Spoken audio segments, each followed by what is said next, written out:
back in That's New right. York. That's right. Hold on. By the way, to the producers, What? let me put on my producer hat for a second. Okay. To the producer, the director specifically, be careful about putting Molly on a split screen with Dan. It ain't your fault. You look lovely. But the combination of your outfit with Dan and that orange, I mean, you might blind the viewers. So let's be very clear. Let's be very, very clear. We got this. That's right. Stephen A., I'll start with you.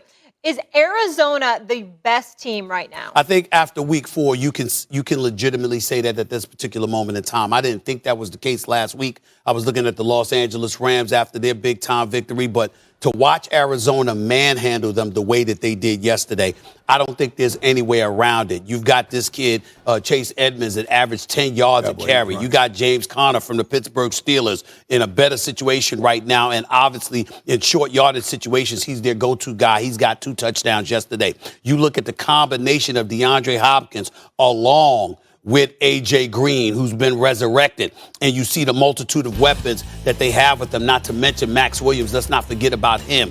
But then I got to come to ultimately Kyler Murray. And what this brother is doing right now, I mean, when are we going to stand up and take notice? I'm looking at Kyler Murray put on an absolute show. The man has already thrown for over 1,200 yards in the first 4 games. He's completing better than 75% of his passes. They're undefeated at 4-0. They've scored at least 31 points in every single game they've played thus far this season. And oh, by the way, their defense looks better as well. So when I look at the balance, when I look at the fact that you've got playmakers on the offensive side, and then I look at a guy that's an incredible dual threat at the quarterback spot, despite how miniature he is in height, I'm looking at it from that perspective, and I'm saying, look the hell out. The Arizona Cardinals are coming. That's not something that I ever wanted to say. Yeah. Because my attitude with Kingsbury, just so you know, playmaker and Orlovsky, I've always been, and you know this about me, Molly, Kingsbury might do a great job. I think he's doing a great job right now. I don't think there's any denying that.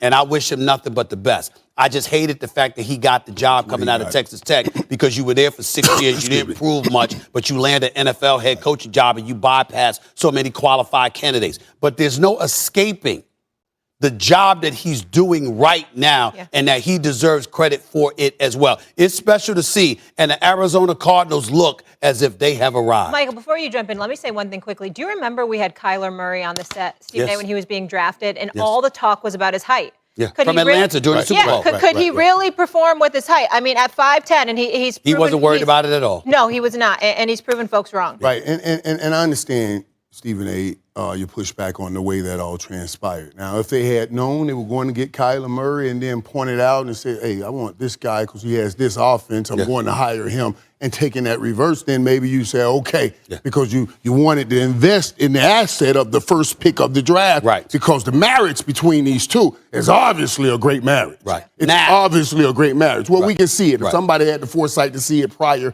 to us seeing it, then we can see it now, but said with that talent and that offense, we can bring it, then I wouldn't have an issue with them seeing it that way. Now, I love what Arizona is doing. I love what they're doing. And, Stephen A., you talked about it. You talked about the players, man. A.J. Green, that 41-yard touchdown yesterday, A.J. Green looked like the old A.J. Green. Yep. I mean, he looked like money again. You can see the excitement in his face again playing football in a place where he knows he has a chance of going and doing something farther. But still, I look at the people that they have played. They beat Tennessee. They just lost to the Jets. Yeah, right. Yeah. Yes. They beat Tennessee. They beat Jacksonville. They lose to everybody. Right. 19 straight. Okay, now they got this great win on their record. Yep. They got this great win, and that's a good win. But to consistently play with the top teams, there were so many opportunities missed. And I know we're talking about the Rams, and I'll save that for the Rams. There were so many opportunities missed in that game. Oh my God. Matthew Stafford missed everybody in that game, wide open. I know why he did it, too. Oh, you got some insight that we don't know? Not that you don't know, that you didn't bring up, but it's all right. Go ahead. I'm here to help you. Are you trying to say, the defense took out Cooper Kupp? So, Michael, you're saying Arizona is not the best team. I'm saying we don't have enough intel. Okay. You're saying we're going off of it, and I like what Arizona's doing right now. But will I say I'm taking Arizona and making Arizona top team? No, not right now. So not we got right now. intel with the Cowboys. We got enough intel. I'm telling you about Why are you coming in defense, Molly? No, you beat Tennessee, Minnesota, and Jacksonville. You can't be on the show and preach resume and competition every time, and then Michael brings it up. And yeah. See, that's I can hold you accountable, Mr. Smith. Excuse me, you hold me accountable for everything, including what I eat for breakfast. You hold me accountable for everything. I'm happy I was at the beach on Saturday. Thank you for that. You hear with him every day, and you see and you feel this stuff he's spitting every day. And sometimes I'm gone. So you know what he puts down, and don't let him Dan retract. Orlovsky, what's up? Don't let him retract. Well, the great Michael Irvin, the playmaker, references like someone else may have seen this coming before potentially others. And I wish there was this show that maybe recorded things that people said that you could bring back from a couple weeks ago to prove to people that maybe there was someone that tried to tell you guys that this was a legitimate thing for the Arizona Cardinals. So you got the pieces around a quarterback that looks special, a coach that's starting to maybe get it when it comes to like the scheme of an offense, and a defense that can get after it. I expected Tennessee to be somewhat representative of they were for the past 2 years, replacing a new play caller. I get all that. Right. But when I watched that game yesterday, I go, that doesn't look like a team that might contend in their division. That looks like a team, if they continue to play like that, and that quarterback is that unstoppable, they look like a team that can represent the NFC and go to the Super Bowl. Huh? How about that one? How about that one, Stephen A? Too hard. Okay. I think it's hard. I think it's hard to sit here and point to say that there's a team better than Arizona right now. What we've seen from this football team is a defense that takes the football away. J.J. Watt's playing great in the run game. Byron Murphy has stepped up in the secondary as a big-time playmaker. You guys mentioned A.J. Green. Here's the thing that Arizona does as good offensively, if not better than everybody. They make you defend every blade of grass on the football field. So we're talking about a defense that can take the ball away a little bit, right? Like maybe they're not going to be dominant all the time, but if they can be opportunistic and create turnovers and create interceptions and create fumbles, then we're turning it back to an offense that, again, forces you to go 53 1/3, sideline to sideline. We got to cover every aspect of it. Yeah. And then they've got the vertical game as well. You know, Kyler from the pocket, this is the jump. This is the Josh Allen 2020 jump. That move right there by Kyler was absolutely outrageous, by the way.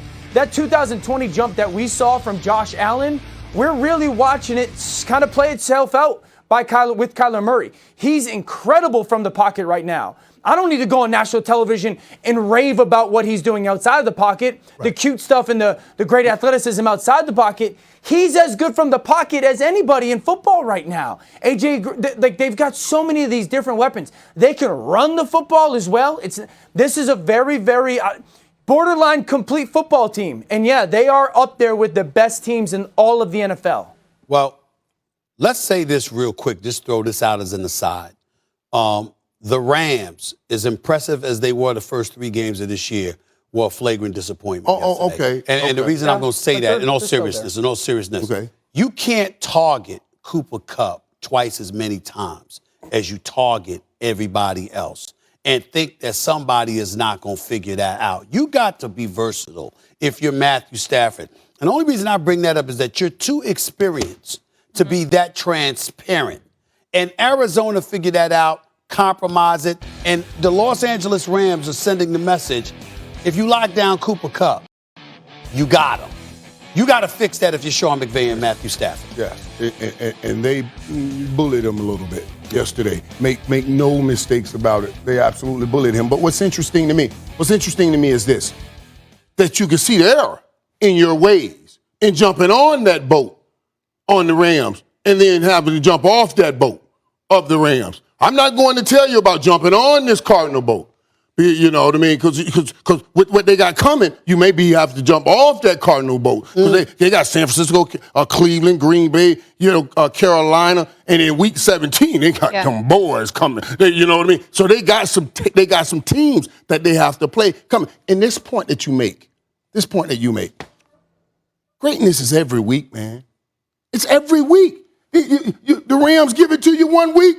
They take it away the next week. Now, the Cardinals have given it to you, and that's why I talked about the people that they are playing against. Dan. The Cardinals have given it to you. But will they be able to give it to you every week, week in and week out? After a high emotional win, the Rams won a high emotional win last week, and then they came back and lost. No, I'm not talking about going 17-0. Right. I'm not talking about going 17-0. I'm talking about being able to stabilize. Consistency. Dan, where are you on that? What Michael was just speaking of?